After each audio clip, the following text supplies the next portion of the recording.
Hare Krishna. So this function that we're observing here, this is called a Sunday Love Feast. And this was something that was initiated, inaugurated by the founder of the Hare Krishna movement, His Divine Grace A.C. Bhaktivedanta Swami Prabhupada. The idea is that we're in this material world and we are generally too busy, too lazy, uninterested in spiritual subject matter. So those who are aware of the importance of spirituality, of understanding clearly our existential situation, they take the risk of going out and inviting everybody to come and participate. So Prabhupada realized early on that one of the best ways to attract the public is to have a function like this, a Sunday Love Feast, where you come, you chant, very easy, no sweat, no charge. You dance, again, very easy, natural. When we hear nice music, we naturally dance. Takes a little effort maybe to sit for a few minutes and observe and hear and think about some philosophy, but that's part of the program. And then after that, more chanting, dancing, and then the famous Sunday Love Feast. So I joined ISKCON in 1973 at the Brooklyn Temple in New York, not the one that's currently now. The original Brooklyn Temple was on Henry Street. And back then, the Sunday Feast, at least at that location, was huge. It was in a 5-story double brownstone that used to be a convent. And so the devotees acquired that place and, as Prabhupada instructed, invited the public to come. So I actually went for the first time on a weekday because I had gotten a little pamphlet called Krishna and the Reservoir of Pleasure. I read that pamphlet and it attracted me to find out more. So I went to the temple in the middle of the week and practically there was nobody around. Anyway, long story short, I started going regularly and I joined. And the Sunday Love Feast was exquisite. The menu was elaborate and very, very tasty. So it's one of the ways. But again, as we have heard, and I'm sure you've heard already, even if you're a new person, that the food that's served in the Hare Krishna temple is not considered ordinary food. It's considered to be prasadam, the mercy of the Lord. Technically, everything is God's mercy. But when you take the effort to acquire nice, what we call bhoga, anything that's unoffered is called bhoga. And then when you offer it with love and devotion to Krishna, it's no longer just food. It's the Lord's mercy in editable form. And one recognizes that, realizes that very quickly when you regularly eat Krishna prasadam. It creates a transformation in consciousness. And again, it's not just the taste buds. Of course, those feasts were very tasty, but it's not just about the taste. For a few years, I was in the Potomac community. That's people say ISKCON, Washington, D.C., but it's not really in Washington, D.C. It's about 40 minutes away in Maryland, a place called Potomac. Now, in that community, it originally was farmland, just like rolling farmland, but gradually the land was sold off. ISKCON bought a 16-acre parcel, and then all the land around sold off, and all these multi-million-dollar mansions went up. So all our neighbors were like wealthy people. So one of the families nearby, a wealthy Indian family, used to come all the time, and I like to serve. I like to serve the food to the guests. We got hundreds of guests. So this gentleman used to stand beside me and serve. So one Sunday he asked me, he said, "Can I ask you a question?" I said, "Sure." He said, "We know how to cook better than you guys. We make better puri, better rice, sabji, dal. Why do we like yours? Why do we like yours? We know how to cook better than you." I said, "You really want to know?" He said, "Yes." I said, "Because it's been offered to the deities. So you're tasting Krishna's love when you taste Krishna prasadam." That's the whole idea. It creates a transformation of consciousness. But it's not something new. This has been going on since time immemorial. The devotees of the Lord, out of love and gratitude, they offer everything they eat before eating it. And that's a very important aspect of bhakti yoga or Krishna consciousness. It's to be always conscious of Krishna. And we have to eat. Most of us eat at least 3 times a day, some people more, maybe few people less, but most of us, we eat breakfast, lunch, and dinner. So if at least those 3 times a day you fix your mind that this burrito or whatever I'm eating, hopefully it's vegetarian, but whatever you're eating, if you just meditate that this has been given by God to me out of His mercy to sustain me physically and spiritually. If we just do that, and we do it formally by reciting certain prayers, but even if you just mentally think like that, then you make rapid spiritual advancement. Rapid spiritual, because this is what's lacking. Everybody on this, not just on this planet, in the whole material world, is thinking that, first of all, I'm number one. I like you, but you're number two. I'm number one. That's how we all think. Numero uno. And everybody else should revolve around me. I should be the center of everybody's attraction and attention, like that. We're all, whether you're consciously thinking like that or not, that's the motivation for practically everything we do. We are number one.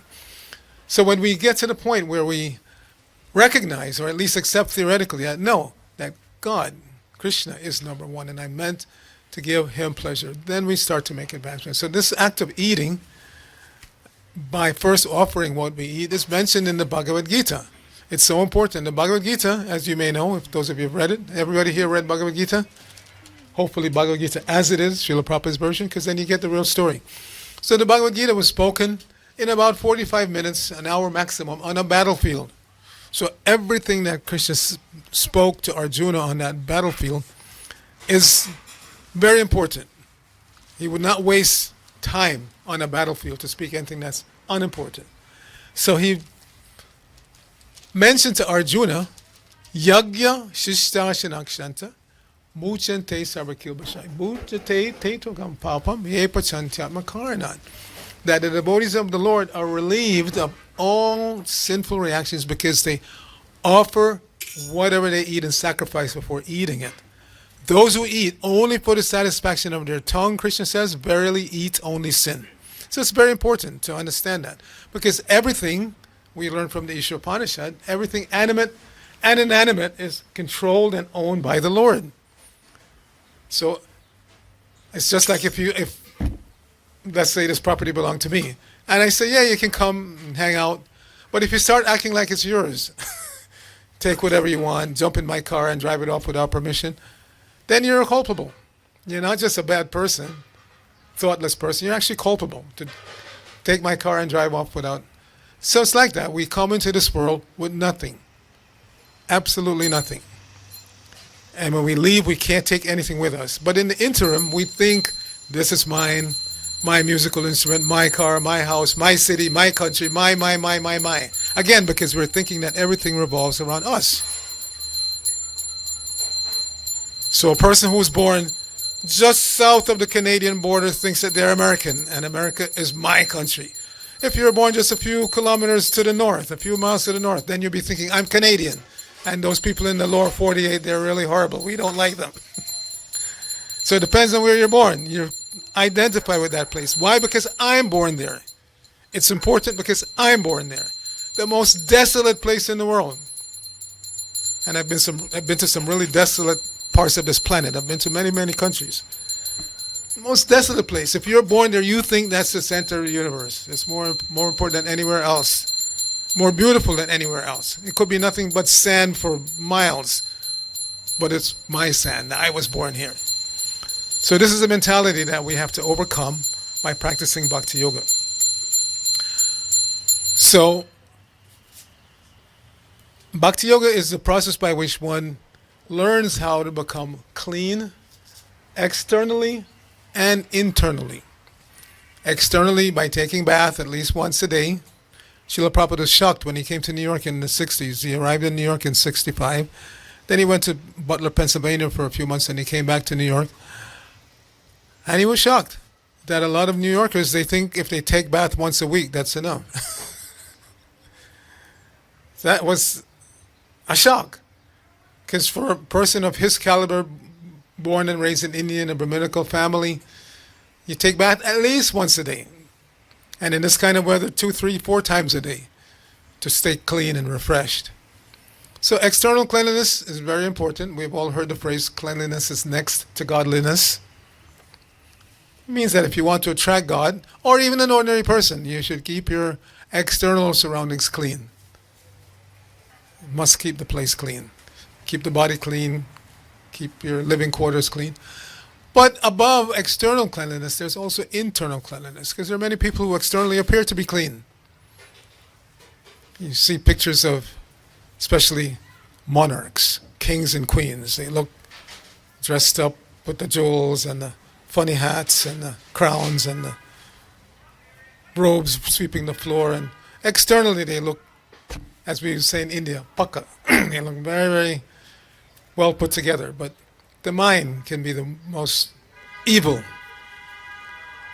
So external cleanliness is not enough, or external appearance is not enough. One has to have clean consciousness. And unfortunately, we are not necessarily born with clean consciousness. Although they say children are innocent. And in the Vedic culture, they're given that leeway up until age 14. Up until age 14, a child is not held responsible karmically. But after that, by then, you should know what to do and what not to do.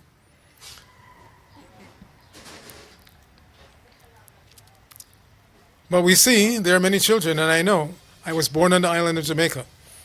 And even as a child, we were so,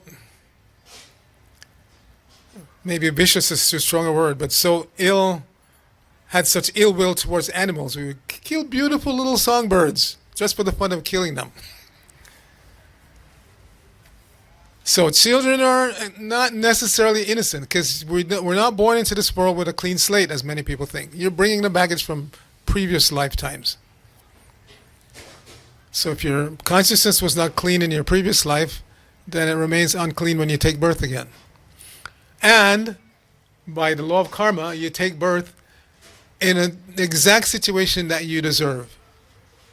Sometimes, and I know we did this as children, in my family anyway, sometimes when the parents would get on our case, my father was very, very chill guy. He was a businessman and he didn't get involved so much in discipline. But my mother was a school teacher, and that was back in the days when teachers were allowed not only to discipline children verbally, but physically. And if some other teacher disciplined their child, namely me, they would say, yes, you deserve it. Nowadays, you can't do that. Don't try it if you're a teacher. You discipline somebody's child and they want to take you to jail. They want to take you to court. But in those days, that was the norm. Any adult could discipline any child. So when my mom would get on our case too heavily, we would say, I didn't ask to be born, did I? And she would stop it. Oh, you're right. But you did. By your activities in a previous life, this particular situation in this life was selected just what you deserve. The exact parents you deserve, the exact situation that you're born in terms of access to wealth and education and all of these things, beauty, all these are external indications of karma. Your looks, amount of money, your level of education, all of that are indicators of karma. So it's not an accident.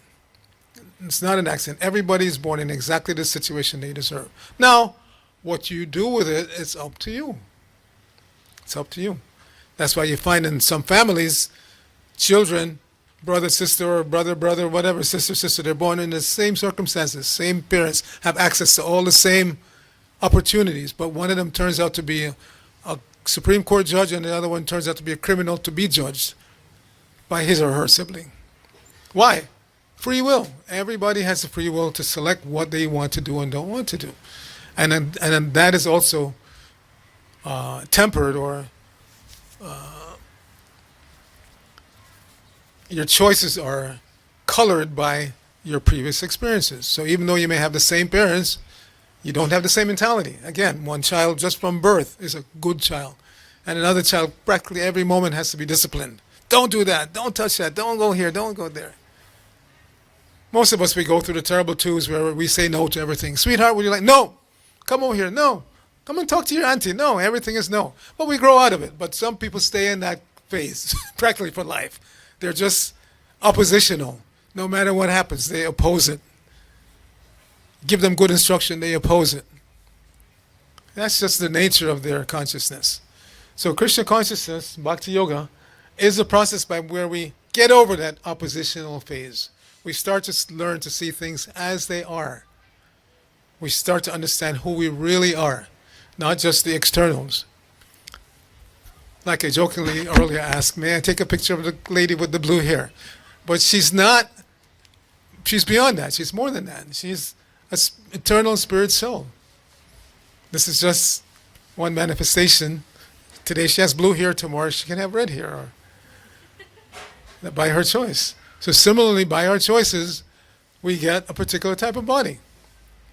So in this lifetime, you may have been born in America, but Prabhupada used to say, don't think that you're guaranteed to take birth in America again. Or, if you take birth in America, you may not be a human U.S. citizen. You could be a cow U.S. citizen or a cockroach U.S. citizen. Everybody who's born in America is supposed to be considered American. But, unfortunately, the human American doesn't treat the cow American the same way. They don't treat them the same way. They think, because we're human, we're more important, we can kill you and eat you if we want to. No, every living entity has a right to live a natural life and die a natural death. And if you interrupt that cycle, you're culpable. You get karmic reaction for that. Any life form, not just cows. Cows are particularly important because Krishna, the Supreme Personality of God, the creator, the controller of everything, in his original form, he's a cowherd boy. God, in his little blue form, as I mentioned, the girl with the blue hair is worshipping the blue god. He practically worships cows. He hangs out with the cows all day. He rolls himself in cow dung and cow urine and cow dust. Of course, this is in the spiritual world. And when he comes to the material world, Vrindavan on this planet, it's also spiritual. It's not a material place.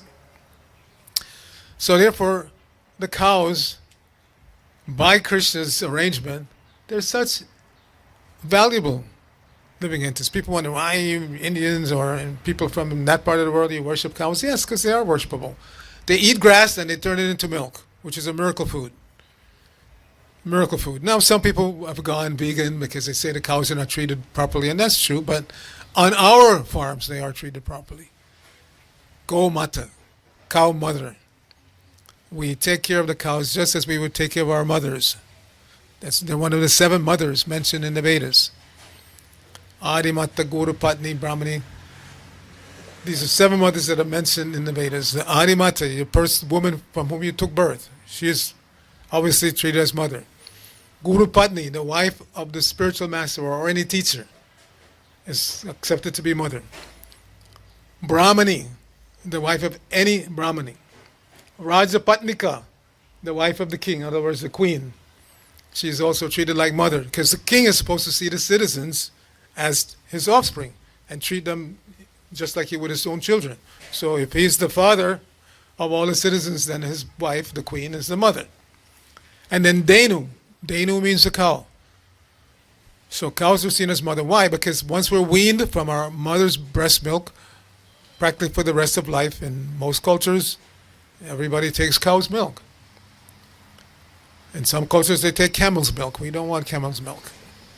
We want cow's milk. Cow's milk is specifically, and nothing is accidental. As you grow older, you can see that. It's not some random arrangement that every tree produces different types of leaves and different types of fruit. That's not an accident of evolution. No, it's an arrangement by the Supreme. So, by the arrangement of the Supreme, the mother cow gives us miracle food milk that is essential for creating finer brain tissue so that we can understand our existential situation. So then Denu and then Datri. Datri means nurse. Quite often, in many cultures, the children are not raised just by their birth mother. They're also raised by a nurse, somebody who takes on the role of mother, either so that the mother can work or for whatever reason, under some certain circumstances, some other woman fills in as nurse. So Datri means nurse. So anybody who takes the role of nurse is also considered mother. And then the last one, at least in these 7, there are others, but these 7 are prominent. Prithvi. Prithvi means the earth. We all say Mother Earth. Although some cultures say Father Land. But most people think of the earth as mother. Why? Because she feeds us. Again, the Supreme Father gives the seed that you can't produce in a factory anywhere. Most of us, we eat fruit every day. Let's consider an apple. You look inside the apple, there are so many tiny, tiny seeds. How much matter could be contained in that little seed? How much hydrogen, carbon, oxygen? You can analyze. But if I gave you the equivalent amount of hydrogen, carbon, oxygen, and say, now make me an apple seed, can't do it. It's not possible. They can make some fake fruit, some fall apples. They look like apples, but you can't eat them, and you certainly can't plant it in the ground and get a tree. So these, again, are not accidents of nature. This is how things have been designed. So today, I chose to read just a little excerpt of a purport in the Chaitanya Charitamrita. As I said, this is one of the scriptures that we read, and it's in three parts: Adi Lila, Madhya Lila, and Antya Lila. And tonight we're going to hear just one verse from the Madhya Lila, or middle part, chapter 12, which is entitled "The Cleansing of the Gundicha Temple," which we observed in our Vaishnava calendar just last week. And I'm going to read text 135. This great scripture, Chaitanya Charitamrita, was written originally in Bengali. How many of you here understand Bengali? Okay, very fortunate. So you can read this Chaitanya Charitamrita in the original language that it was written in. So again, this is Madhya Lila, chapter 12, text 135. I'll read the verse in translation and then just an excerpt from the purport, which is very long.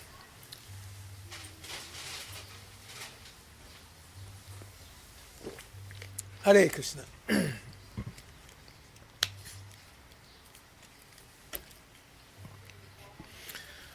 So Kaviraj Goswami, the author, he says, E matta pura dwara age patayata sakkala shadilata hakke varni bekata. Translation for that verse is, outside the gateway of the temple, all the roads were also cleansed, and no one could tell exactly how this was done. So this is the Gundicha Temple. How many of you have been to Puri? Jagannath Puri, in Orissa. So in Jagannath Puri, that was you could say, the original place where the Rath festival was held. There's giant carts, and they bring the deities from the temple, and they put them on the carts, and they go down the Grand Road from the Sri Puri Dham to this temple Gundicha. And then Lord Jagannath stays there for some time before returning to the Puri temple. Actually, when he's away, but that's a whole other story. If we have time, we'll tell that. But it's a whole festival. So this is the temple that's being mentioned here, that this temple was cleansed by Lord Chaitanya and his associates, and now Prabhupada is giving the purport to the meaning behind the cleansing of the temple. He says, in commenting on the cleansing of the Gundicha Temple, Srila Bhakti Siddhanta Saraswati Thakur, who is Srila Prabhupada's spiritual master, says that Sri Chaitanya Mahaprabhu, as the world leader, was personally giving instructions on how one should receive Lord Krishna, the Supreme Personality of Godhead, within one's cleansed and pacified heart. If one wants to see Krishna seated in his heart, he must first cleanse the heart, as prescribed by Sri Chaitanya Mahaprabhu in his Shikshashtaka, which are 8 verses of instruction given by Lord Chaitanya. Chaito Darpana Marjanam. In this age, everyone's heart is especially unclean, as confirmed in Srimad Bhagavatam. Horidyan takstohya bhadrani. To wash away all dirty things accumulated within the heart, Sri Chaitanya Mahaprabhu advised everyone to chant the Hare Krishna mantra. So that's one of the benefits of chanting Hare Krishna. Gradually, the heart becomes cleansed, purified, pacified. The first result will be that the heart is cleansed, Chaito Darpana Marjanam. Similarly, Srimad Bhagavatam, first canto, chapter 2, text 17, confirms his statement. And this is the first of a series of 5 verses, very important, so if you get a chance later on, you can read those. But the first one says, Shrinvata Swakata Krishna Punya Shravana Kirtana Haridyantak Sohya Bhadrani Vidunoti Surit Shatam. And the meaning of that verse is, Sri Krishna, the personality of Godhead, who is the Paramatma, super soul in everyone's heart, and the benefactor of the truthful devotee, cleanses desire for material enjoyment from the heart of the devotee, who relishes his messages, which are in themselves virtuous when properly heard and chanted. Very, very important instruction. Maharaj, what time do we stop to talk? Because I can go on talking for hours. We usually at 6 o'clock, we open questions for 10 minutes or 15 minutes, and then at 6:15, then we You mean 7? It's already 6:47. Okay. All right, I'll put my device here so I don't forget. All right, continuing, we're going to read maybe another paragraph or two at most. Prabhupada says, if a devotee at all wants to cleanse his heart, he must chant and hear the glories of the Lord, Sri Krishna, Shinvatam Sakata Krishna. This is a simple process. Krishna himself will help cleanse the heart because he is already seated there. Krishna wants to continue living within the heart, and the Lord wants to give directions, but one has to keep his heart as clean as Lord Chaitanya Mahaprabhu kept the Gundicha Temple. The devotee, therefore, has to cleanse his heart just as the Lord cleansed the Gundicha Temple. In this way, one can be pacified and enriched in devotional service. If the heart is filled with straw, grains of sand, weeds, or dust, in other words, anyavilasha purna, one cannot enthrone the Supreme Personality of Godhead there. The heart must be cleansed of all material motives brought about through fruitive work, speculative knowledge, the mystic yoga system, and so many other forms of so-called meditation. The heart must be cleansed without ulterior motive. As Srila Rupa Goswami says, Anyavilashita shunyam jnana karmadyanavritam. In other words, there should not be any external motive. One should not attempt material upliftment, understanding the Supreme by speculative knowledge, fruitive activity, severe austerity and penance, and so on.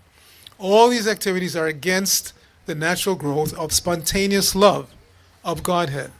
As soon as these are present within the heart should be understood to be unclean and therefore unfit to serve as Krishna's sitting place.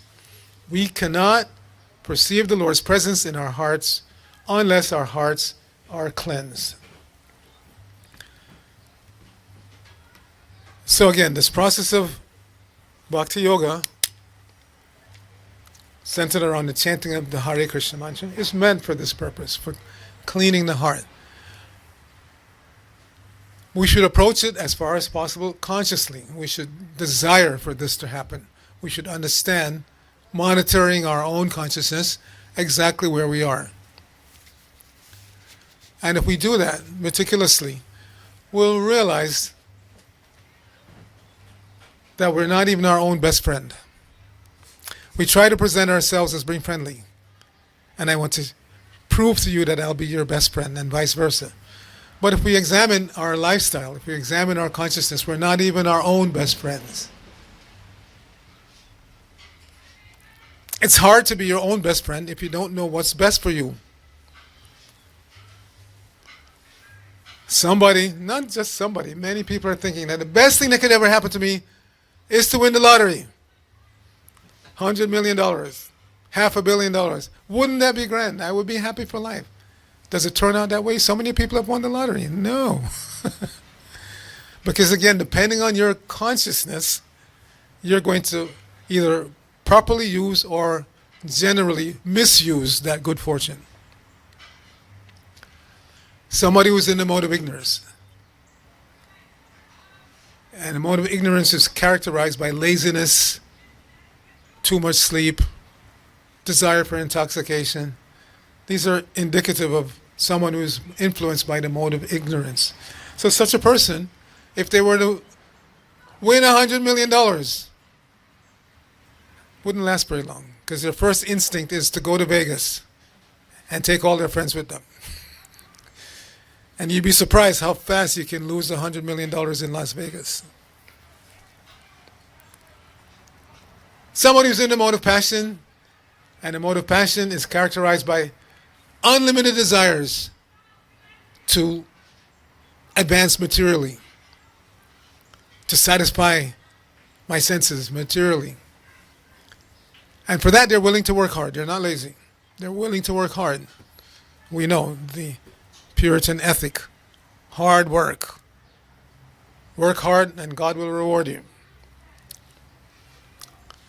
So yes, that's above the mode of ignorance person who just wants to intoxicate and sleep. But such a person, because they have such strong desires, they quite often engage in risky behavior, fiscal and otherwise. In other words, you give a person like that $100 million, and they will think that they're going to do something really nice. I'll open this factory and I'll open this resort and I'll do that and do that. But it's all risky business. And when it inevitably comes crashing down, they wonder what happened. We see it on a regular basis. There was one gentleman, not from a very well-to-do family, came to the United States, went to university here, became very, very successful. Very, very successful. A millionaire many, many times over. But due to this greed driven by passion, he started breaking the law. Insider trading, if you know anything about Wall Street. And he was eventually caught and put in jail. And there are thousands of such persons who have been or should be put in jail because of all the illegal things they do, in spite of the fact that they're already materially successful. Most people struggle to have one house. They already have 5 houses. Most people struggle to pay off one car. They already have a garage with 20 cars in it. But they're still greedy. They want more and more and more and more. More and more and more. Not understanding that even if you gain the entire universe, if you're on that track of greed, you will never be satisfied. And this was driven home in the past. One of Lord Krishna's incarnations is called Lord Brahmana, the dwarf Brahmana. It's a long story. He approached Bali Maharaj, who was a demon, but he had conquered the universe, driven out the demigods, and took over their possessions. But he had some pious inclination. So when Lord Brahmana approached the arena of sacrifice of Bali Maharaj stood up and he greeted him and said, "Please ask me for some benediction. Whatever you want, I can give you. I am in control of the whole universe. Whatever you want. You want a planet? Whatever you want, I can give you." Bali Maharaj said, "I just want 3 steps of land. The amount of land I can cover with 3 steps." And he was a dwarf, so how much can a dwarf cover with 3 steps? So Bali Maharaj said, no, you don't understand. Everything in the universe belongs to me. Just tell me what you want, I'll give you. So Lord Brahmana's reply was, any Brahmana who would not be satisfied with 3 paces of land wouldn't be satisfied if you gave him the whole universe. So greed is like that. It's insatiable. You can never satisfy such a person because more you get, more they want. Gimme, gimme, gimme, gimme. And then the person in the mode of goodness, if they get $100 million, they will try to do good. Give some money in charity, open a hospital, like that. But even that is not ultimately satisfying to the soul because it's all temporary. It's a temporary arrangement. Why do we have to open hospitals? Because people get sick. It's just a concomitant factor of being in the material world. Birth, death, old age, and disease are common for everyone. It's not that because I have $100 million in the bank that I won't get old. I'll never get disease. No. Your socioeconomic position does not prevent you from being adversely affected by existence in the material world. So the whole Bhakti Yoga presentation is, first of all, to understand these truths that should be evident, but they're not. Because people don't take the time. They're so busy struggling to get ahead materially. And you ask, if we go out in the streets, which we do, we go out and chant in the streets, we bring our books, we try to stop any lady or gentleman, would you please take a look? No, I don't have time. No, I don't have any time.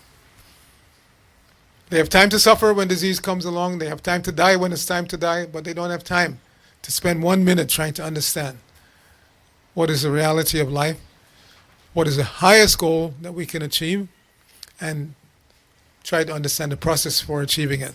So that's what Srila Prabhupada has brought to this, not just to the United States, all over the world. Prabhupada started here in 65. He opened his first center in Manhattan, 26 Second Avenue, which we reacquired. It's there now. It's called Master's Gifts. You can go there. As Maharaj said earlier, on the 31st of July, there will be a big gala at the Glass House in Manhattan to celebrate the 60th anniversary of the founding of the International Society for Krishna Consciousness, which is known commonly by the acronym ISKCON. But don't forget, it's ISKCON. I travel all around the world, and a lot of people leave out the K. They write ISCON. Even online, you see it a lot in chat groups or whatever. So whenever I see it, I always write back and say, don't take Krishna out of ISKCON. It's the International Society for Krishna Consciousness. It's not ISCON, it's ISKCON. So this is the 60th anniversary of the founding of ISKCON, which is even more commonly known as the Hare Krishna movement. If you can participate, please come. July 31st, I will be there. But then the very next day, I take a flight to Los Angeles for the LA Rath Yatra, because I lived in that community for more than 30 years, and I haven't missed that festival for the last 30 years, so I'm going to go back there. Anyway, Maharaj is giving me the eyebrows. It's time to stop and see if there are any questions before we go on to the next portion of the program. Anybody have any questions? If you have questions, Yes. please come to this mic. That way what you say will be recorded as well. Hare Krishna. Hare Krishna.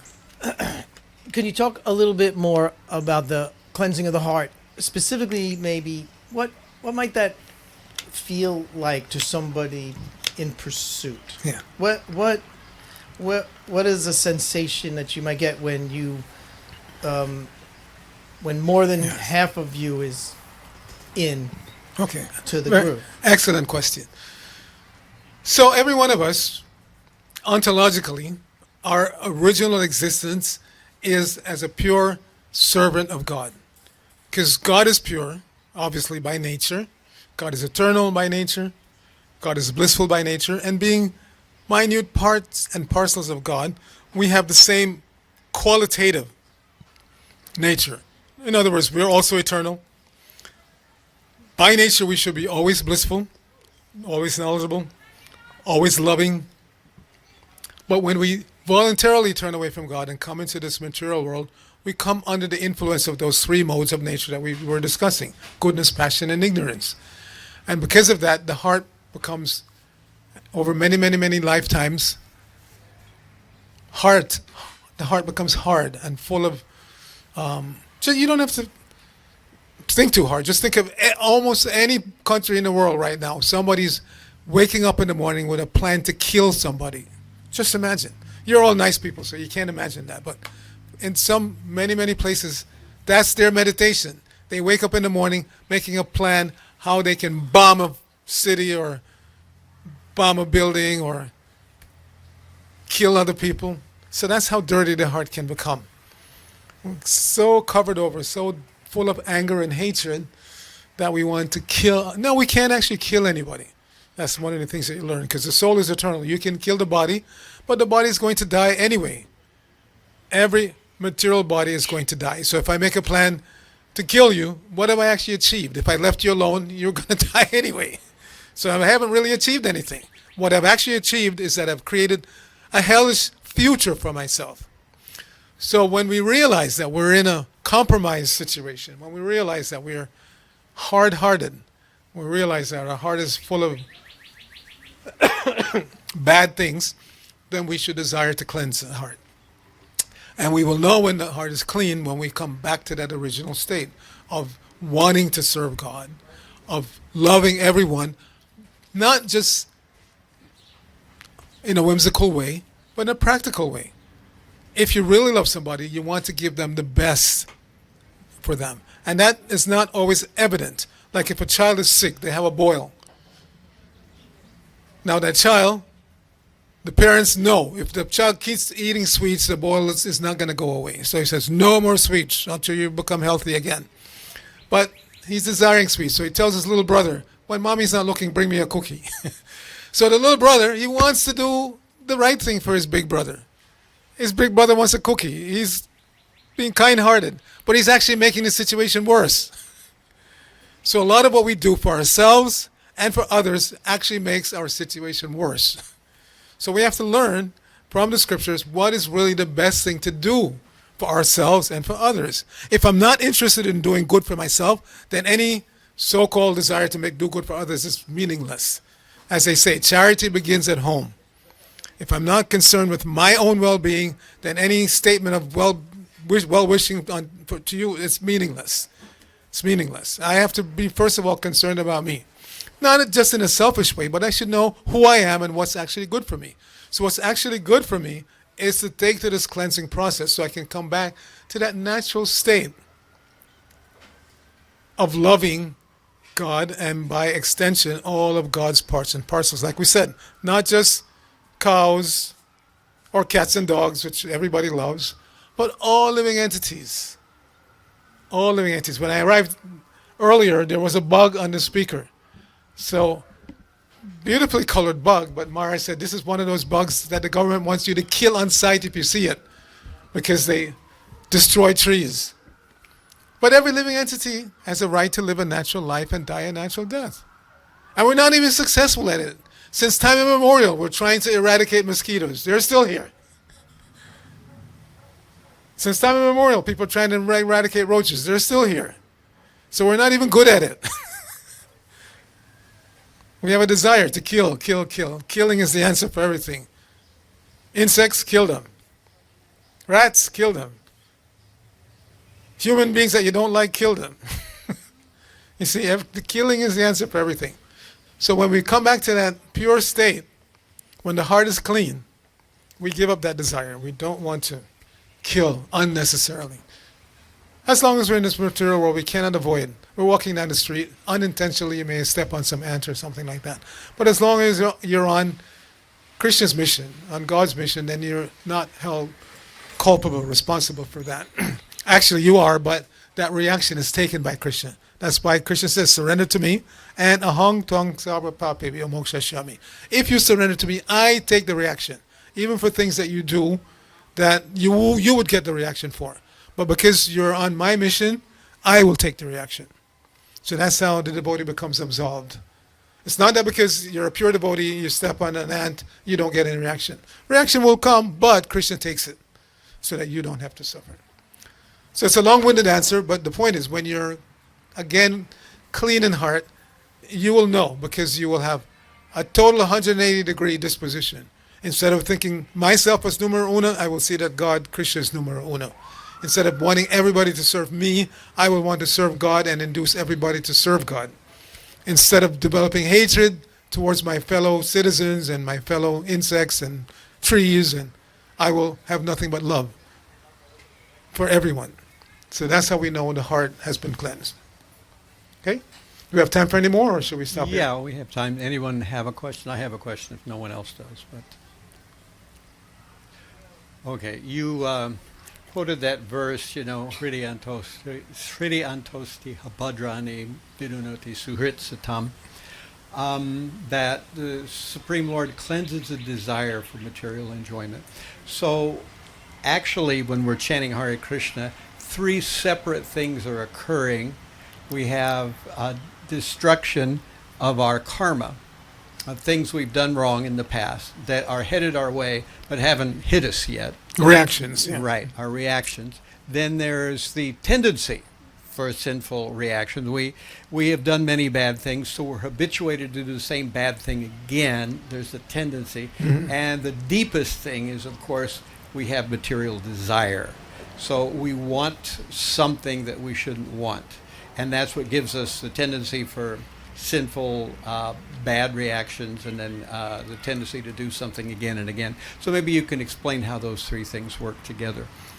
Yeah, so as we mentioned, the karma that we've accumulated over many, many, many lifetimes, it comes with us. That's why we say children are born with a clean slate, innocent, but it's not true. You're bringing baggage from previous lifetimes, and therefore we see the inclination. As Krishna himself says, every living entity is born in this world with a particular kind of tongue, a particular kind of ear, a particular kind of eyes. In other words, even though you may be born in the same environment, you may be attracted to salty food and your sister or brother is attracted to sweet food.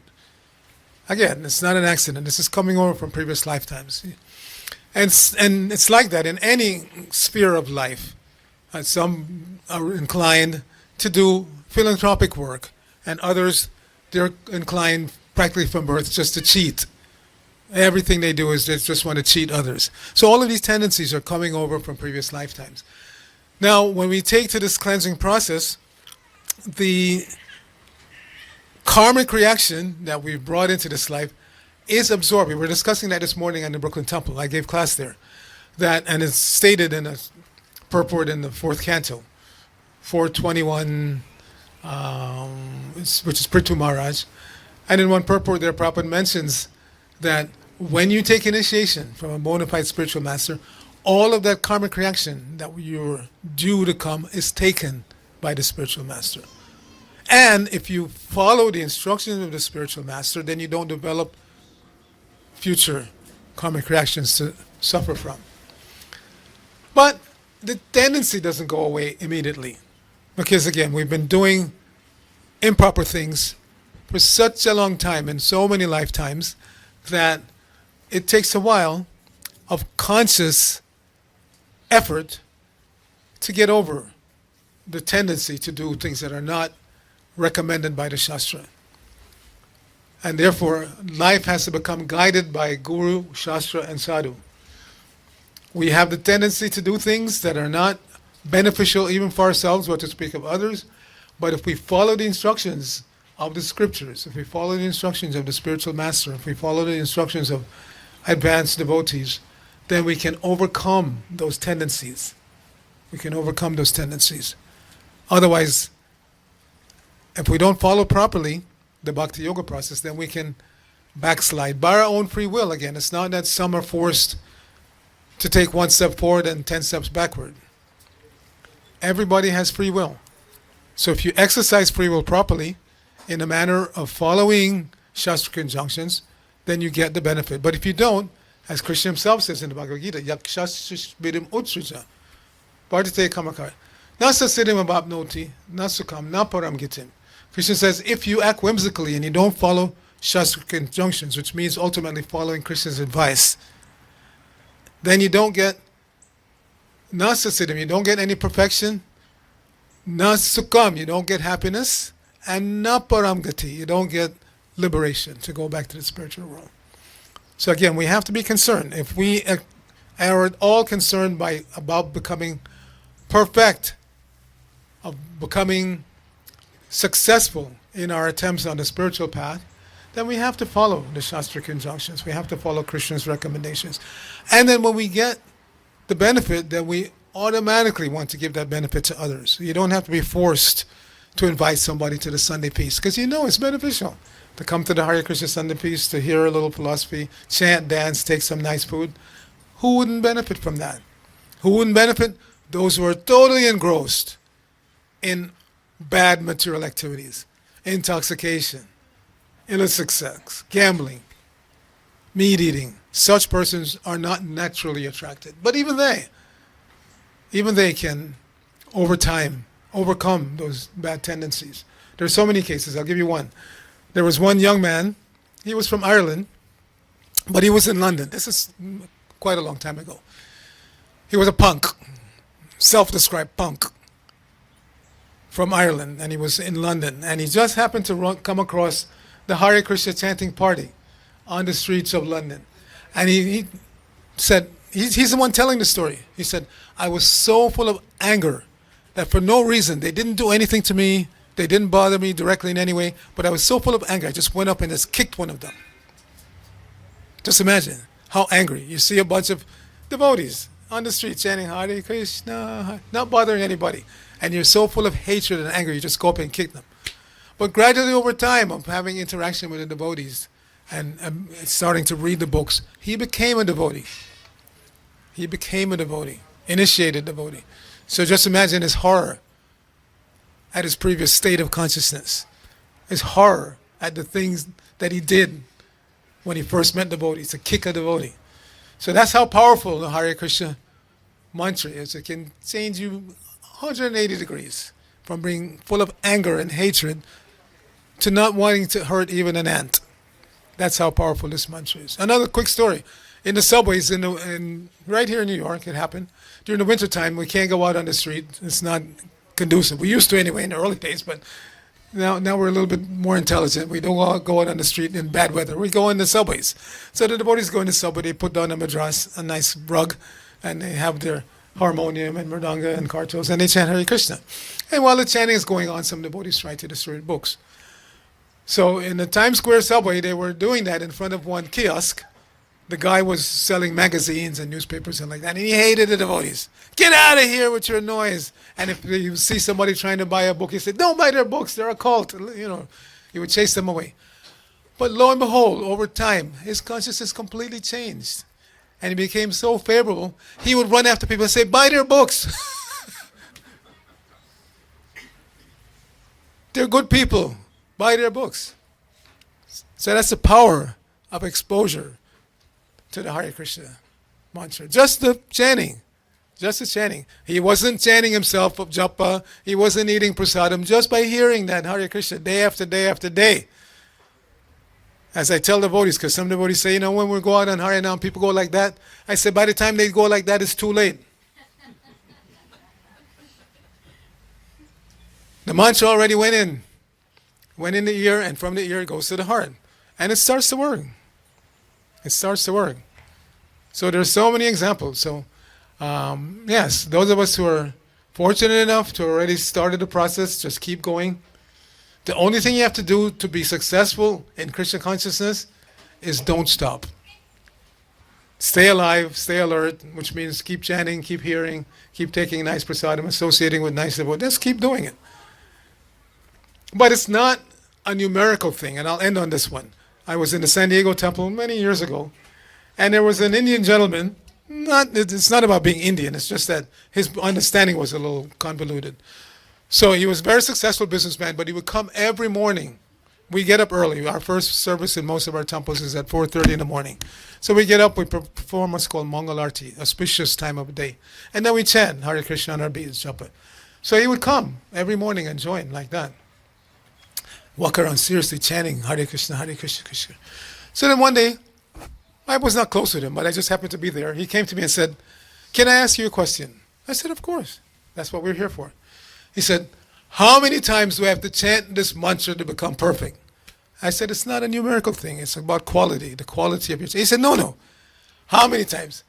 1 lakh, 2 lakhs, 3 lakhs. A lakh is 100,000 in Hindi. 1 lakh, 100,000 times, 200,000 times, 300. How many times do I have to chant to become perfect? And I kept telling him, it's not a numerical thing. It's a question of your sincerity and the quality of your chanting. So that we have to understand. We may go through the motions of Bhakti Yoga, but if we don't really give ourselves, if we don't really give our heart, don't give our consciousness to the practice, it can take a long time. Therefore, and not to scare anybody, but there's a mantra we chant every morning before we do our japa. It says, Bahu Janma Karyari Shavana Kirtan Tabutana Paya Krishna Pade Premadan. If one is infested with the 10 offenses in the matter of chanting the Hare Krishna mantra, then despite one's endeavor to chant the holy names for many births, one will not get the love of Godhead, which is the ultimate goal of this chanting. The ultimate goal is to reawaken our love for Krishna. How quickly that happens, that's up to us. It's like anything else. In academia, we have professional students, people who are going to university for 10 years, 20 years. They don't really want to graduate. They just like the atmosphere. And then, on the other hand, I studied civil engineering. And it was a 4-year program. But we knew that some students were so serious, they'll do it in 3 years. So it's up to you. It's not a question of somebody making you advance or making you not advance. It's strictly up to you. It's up to us individually. How quickly we reach perfection is up to us. How sincere we are, how serious we are, how we stick to the process, and then the result will be there. Thank you very much for your kind attention. If there are any other questions, we can speak informally. Srila Prabhupada ki jai, Shishini Mai Nitai ki jai, Gaur Bhakta Vrinda ki jai. Hare Krishna.